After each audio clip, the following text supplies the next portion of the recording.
Сегодня у нашего коллектива скорбная дата. Ровно год назад в этот день не стало корреспондента и ведущей чувашского выпуска «Вестей» Алены Кирилловой.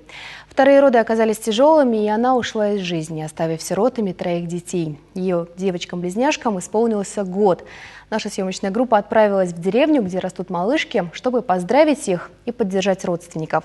В сборе средств на подарки для детей Алены участвовал весь коллектив ГТРК «Чувашия». Первые велосипеды для малюток, самокат для их старшего брата, большой комплект лего, мешок игрушек, сладости – все это передали семье. Дети растут с папой, но без помощи бабушек и дедушки не обойтись. Кристине, Веронике и Кириллу маму заменила бабушка Татьяна Николаевна. Девочки напоминают ей дочку. Кристина – вылитая Алена.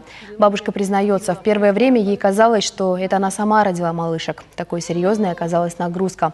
Сейчас девочки уже пытаются ходить и говорить. В самое трудное время семью поддержали многие люди. Пользуясь случаем, я хочу благодарить всех работников из телевидения. Вот они, как Алена, на похороны они сколько денег это собрали. Потом еще вот это ж у нее кума, у Алены кума, Валя Язюкова, она сейчас, они вместе учились. И крестная у Кирилла, она открыла счет. И там же дети, денег собрали все вот эти. Я, конечно, не знаю, кто там собрал денег. Много денег собрали. И вот я хочу благодарить их от себя лично, что это помогли они в трудную минуту. Сейчас дети живут на эти деньги.